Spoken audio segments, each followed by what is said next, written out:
Namaskar. Hello, my name is Swarangi Songire and I am a student of Bachelor's in Journalism and Mass Communications from Amity University, Mumbai.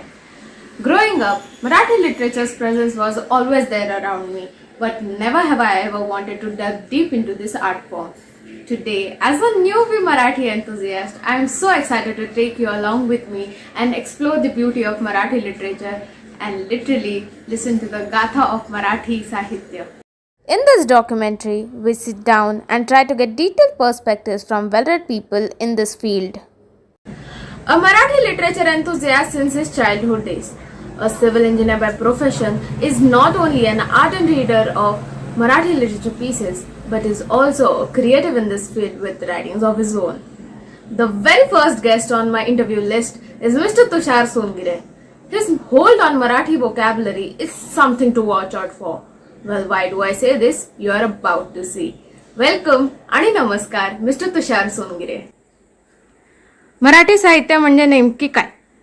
निसर्गाच्या उत्पत्तीपासून अधोगतीपर्यंत, मानवाच्या निर्मितीपासून तर त्याच्या प्रगतीपर्यंत अनेक रंगछटातून, अनेक त्याच्या भावविश्वातून उलगडत जाणारं कोडं म्हणजे मराठी साहित्य. भावना कशा व्यक्त करायच्या या शब्दातून सहज सांगत जाता येतं, सहज शोधता येतं. काय भाव आहे ते नेमकं शोधता येतं, ती गोष्ट म्हणजे साहित्य.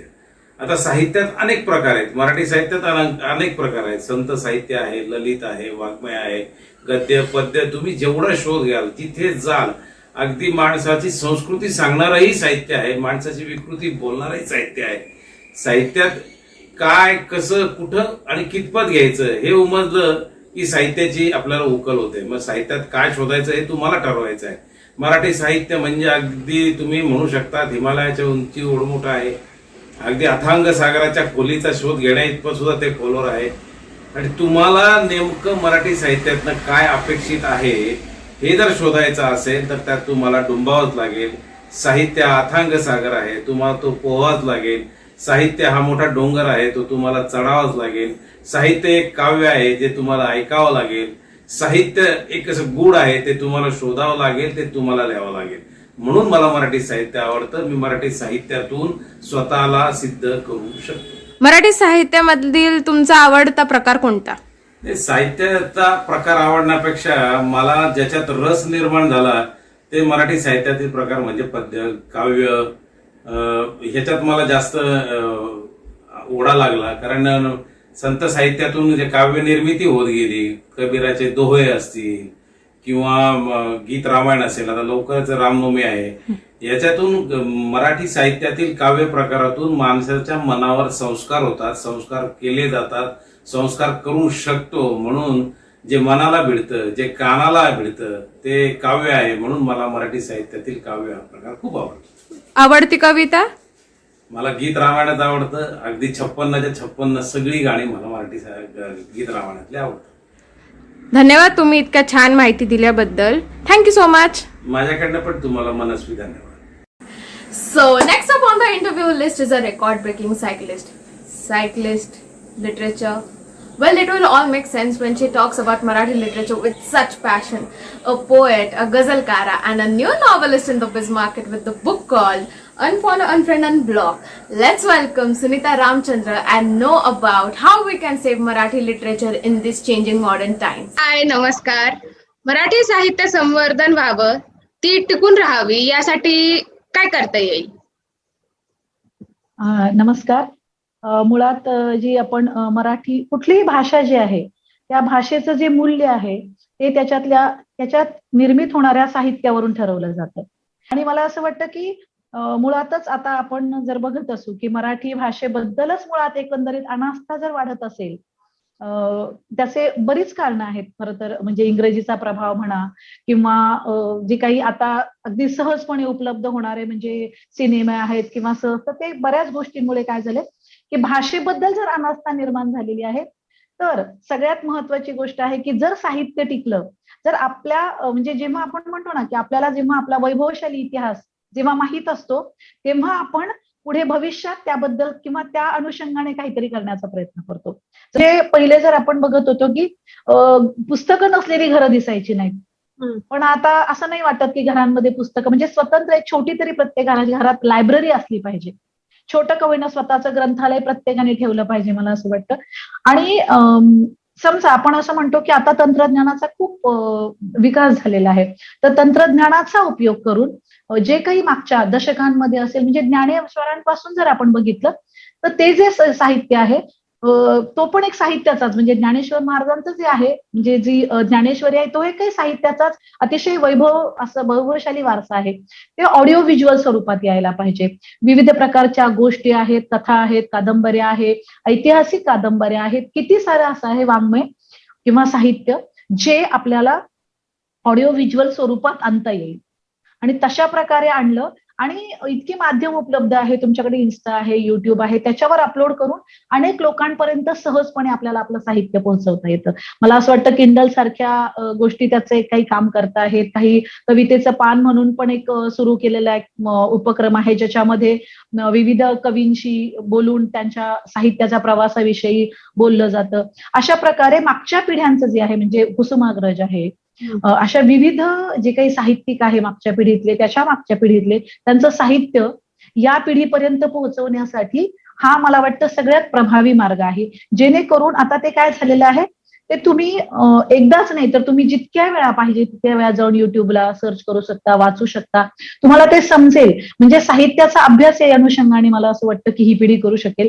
दुसरं एक मला असं वाटतं की या पिढीचा जो वेग आहे बदलण्याचा जागतिकीकरणामुळे तर काय व्हायला पाहिजे, लिखाणाची शैली बदलली पाहिजे. आज मला असं वाटतं की आजची जी मुलं बोलतायत त्यांची जी भाषा आहे, त्यांची जी मानसिकता आहे, त्यांची जी विचार करण्याची पद्धत आहे, त्या अनुषंगाने माझ्या लिखाणात बदल व्हायला हवेत. मी जर मागचे जर पानाफुलांच्या जर कविता लिहित बसले तर या पिढीला ते कसं रिलेट नाही होणार. निसर्ग कविता अगदीच लिहायला पाहिजे, पण ही मुलं ज्या पद्धतीने निसर्गाला रिलेट करतात त्या पद्धतीने मला लिहिता आलं पाहिजे. म्हणजे हे लिहिणाऱ्यांसाठी एक मोठं आव्हान आहे की या पिढीपर्यंत जर साहित्य पोहोचवायचं असेल तर मला त्यांच्या भाषेत ते पोहोचवता आलं पाहिजे. ही गोष्ट जर झाली तर मला असं वाटतं इव्हन शाळा कॉलेजेसमध्ये शिकवण्याच्या पद्धती बदलल्या पाहिजे. म्हणजे सरधोपट जो अभ्यासक्रम आहे शिक्षणाचा तसा न होता वेगवेगळ्या पद्धतीने जी काही शिकवण्याच्या पद्धती आहे, ऑडिओ व्हिज्युअल तर आहेच, त्या अनुषंगाने त्या सोबतच मुलांना स्वतःला स्टेजवर बोलण्यासाठी सातत्याने वाव मिळाला पाहिजे. म्हणजे फक्त शिकवण्यापेक्षा मला असं वाटतं एखादा धडा मुलांना सांगावा, हा तुम्ही घरून वाचून यायचंय आणि प्रत्येकाने समोर येऊन या धड्यावर किंवा हे जे वाचन केलंय त्याच्यावर स्वतःची मतं मांडायची. मला असं वाटतं त्याच्या मुलांच्या कल्पनाशक्तीला वाव मिळणारे, मुलांचं चिंतन होणारे, त्यांच्यामध्ये आत्मविश्वास वाढणारे, मुळात म्हणजे ते भाषेचा त्या अनुषंगाने अभ्यास करणारे. बरोबर. तर अशी जी शिकवण्याची पद्धत बदलली गेली पाहिजे. त्याच्यासाठी मला असं वाटतं आजचा जो शिक्षक आहे त्याच्या पुढेही आव्हान आहे की त्यांनी त्या पद्धतींमध्ये स्वतःला ढाळलं पाहिजे, स्वतःला बदल केलं पाहिजे. जर मला माझी भाषा टिकवायची असेल, पारंपरिक पद्धतीने आता इथे काहीही टिकलेलं नाहीये किंवा टिकत नाहीये. आपण हे बघतो आहे की ही या पिढीची भाषा आपण शिकलो पाहिजे, या पिढीची भाषा आपल्याला. आणि या मुलांना जे व्यासपीठ मिळते आता तर खरं तर युट्यूब आहे किंवा इतके सारे माध्यम आहेत, त्या माध्यमातून या मुलांना पुरेसा वाव मिळाला पाहिजे. म्हणजे जर काव्य संमेलन, मी स्वतः सांगते, मी स्वतः कवयित्री आहे, काव्य संमेलनांमधून अनेकदा काय होतं, जे श्रेष्ठ ज्येष्ठ जे ऑलरेडी नावाजलेले कवी आहेत तेच लोक पुढे सातत्याने दिसतात. मला असं वाटतं या पिढीची जी तरुण मुलं मुली आहेत त्यांना तिथे संधी मिळाली पाहिजे. त्यांना त्यांच्या भाषेत जे काही ते मांडत आहेत त्याचं कौतुक केलं गेलं पाहिजे. तेव्हा त्यांची जी, कारण की जर ह्या पिढीपर्यंत पोहोचवायचं असेल तर मला असं वाटतं की तरुण मुलं एकमेकांचं जास्त ऐकू शकतील. बरोबर. जे की 70 वर्षाचा, समजा मी वृद्ध आहे आणि मी जर कविता ऐकवायला आले आणि 30शीतला मुलगा आला तर तरुण पिढीला नक्की त्या 30शीतल्या मुलाची कविता ऐकावीशी वाटेल. कारण की त्याचे विचार त्याला तो रिलेट करेल. एकतर मी 70ची असून मला 30शीतलं लिहिता आलं पाहिजे, हे आव्हान मी स्वीकारून त्या पद्धतीने मला लिहिता आलं पाहिजे, किंवा नवीन मुलांनाही वाव दिला गेला पाहिजे, जेणेकरून त्यांच्यामध्ये ती गोडी निर्माण झाली की जेव्हा मला स्वतःला वाटलं की माझी तरुण पिढीला जर वाटलं की ही भाषा टिकली पाहिजे तर मला असं वाटतं ह्या भाषेचं संवर्धन होण्यासाठी दुसरा कुठलाही अडसर नाहीये. फक्त ह्या पिढीने ठरवलं पाहिजे आणि ते ठरवण्यासाठी त्या पिढीला त्या त्या ज्या साहित्याबद्दल आस्था वाटली पाहिजे, प्रेम अगदी अगदी. विचारणार आहे की जर आता जग संपत आलं असेल तर मराठी साहित्यातलं कोणतं एक अशी गोष्ट आहे जी तुम्ही कायम तुमच्यासोबत घेऊन बसाल? स्वतःची कविता असं जर का स्वतःची कविता का आदी ग्रंथ असे कोणते जे लिहिलेत ते वाचवणार? नाही, मला असं वाटतं की कुठली जी भाषा आहे ना, तिच्या भाषा म्हणजे जे साहित्य म्हणतेस तू, साहित्य ही खूप मोठी वास्ट गोष्ट आहे, म्हणजे खूप प्रचंड गोष्ट आहे. इतकी प्रचंड आहे की त्याच्यामधून तुम्ही म्हणतो ना आपण की काय वेचणार, काय वेचणार असं तुम्हाला स्वतःला हे प्रश्न पडेल. आणि मग मला असं वाटतं की तेव्हा जे काही प्रचंड साहित्य आहे, मी ते सगळंच घेऊन बसेल की हे सगळ्याची मला गरज आहे. आणि ते समृद्ध होण्यासाठी म्हणजे म्हणजे असं म्हणतो ना की महासागर जो आहे ना, तो कितीही तुम्ही त्याच्यामध्ये हे केलं तरी तुम्ही याच्यातला फक्त एक थेंब होऊ शकता. अतिशय सुंदर. Thank you so much. तुम्ही खूप छान सांगितलं आणि नक्कीच सगळ्यांनी प्रयत्न करायला पाहिजे. थँक्यू. येस येस, धन्यवाद. With the degree of Masters in English Language and Marathi Language, our very last guest in this interview is the HOD of NRC School, Mohane.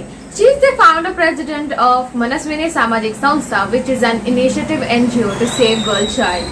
She is mentor to hundreds and hundreds of students. She's a voracious reader and also prolific writer. It's such an honor to have a conversation with Mrs. Prajakta Pakle, who is going to talk about the impact and essence of Marathi literature on youth. High, hello, नमस्कार. कसे आहात? नमस्कार, छान, मस्त. माझा प्रश्न असा आहे की मराठी साहित्याचं पुढच्या ज्या पिढी येणार आहेत त्यांच्यावर कसा इम्पॅक्ट होऊ शकतो, त्यांच्यावर काय प्रभाव पडू शकतो? मराठी साहित्य खर तर समाज मनाचा आरसा असतो. कोणतंही साहित्य, मराठीच असं नाही, इंग्लिश, हिंदी, कोणतंही लिटरेचर हे कसं तयार होतं तर समाजात घडणाऱ्या विविध घटना साहित्यामध्ये टिपल्या जातात. मग ते कथेच्या स्वरूपात असतील, कवितांच्या स्वरूपात असतील किंवा ललित लेखकाच्या स्वरूपात असतील, तर संपूर्ण समाजात जे काही घडतं ते साहित्यामध्ये टिपलं जातं. आणि मराठी साहित्य तर इतकं उच्च दर्जाचं आहे, इतके सारस्वताचं लेणं म्हणूयात आपण, एवढे मोठे मोठे साहित्यिक आणि कवी आपल्याला मराठी साहित्याने दिलेले आहेत. तर हे सगळं जे आहे हे जपलं गेलं पाहिजे.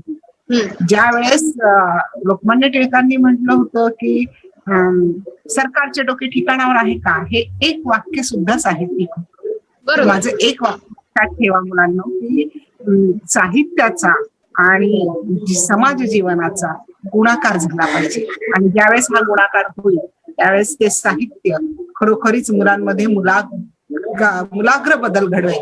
मुलाग्र म्हणते मी, अमूलाग्र नाही. मुलाग्र आणि अमूलाग्र यात खूप फरक आहे. मुळापासून बदल हे साहित्य मुलांमध्ये नक्कीच घडवेल. मी एक उदाहरण तुला सांगते स्वरांगी, की समाजात ज्यावेळेस आपल्याला स्वातंत्र्य मिळालं त्यावेळेस आपल्या भारताचा विकास करण्यासाठी पंडित जवाहरलाल नेहरू, आपले पहिले पंतप्रधान, रशियाला गेले. तिथली मोठी मोठी धरणं त्यांनी बघितल्या, मोठे मोठे कारखाने बघितले आणि ते विस्मयचकित झाले. त्यांनी विचार केला की अशा पद्धतीचं काम आपल्या भारतात झालं पाहिजे. नेहरूजी भारतात परत आले आणि आल्या आल्या त्यांनी पहिलं काम केलं की भाकरानंगल धरण आणि पोलादचा कारखाना त्यांनी चालू केला. ही निर्मिती झाली, समाजात झालेली ही निर्मिती, पण ती साहित्य निर्मिती नव्हती. त्याच्यावरती साहित्य लिहावं असं गोनी दांडेकरांना वाटलं आणि गोनी दांडेकर भाकरानंगल धरणाच्या इथे 2 वर्ष राहिले आणि त्यांनी आम्ही भगीरथाचे पुत्र नावाची कादंबरी लिहिली. आता समाज मनात झालेला विकास हा जेव्हा साहित्यात येतो तेव्हा तो अनेक लोकांना मार्गदर्शक ठरतो असं मला वाटतं. आणि म्हणून मुलांनी साहित्य हे कायम वाचलं पाहिजे. वाचाल तर वाचाल असं मी म्हणेन. बरोबर. तुम्ही पण लिहितात, बरोबर? तर तुमची एक फेसबुकवर पोस्ट होती, ती कोणीतरी चोरली आणि ती अजून व्हायरल झाली. तर हे कॉपीराईट कॉन्टेंटवर तुमचं काय म्हणणं आहे? कारण की जे आपण लिहितो ते साहित्यच आहे, तर मग साहित्य आपण स्वतःच कसं वाचू शकतो याच्यावर तुम्ही काय म्हणाल?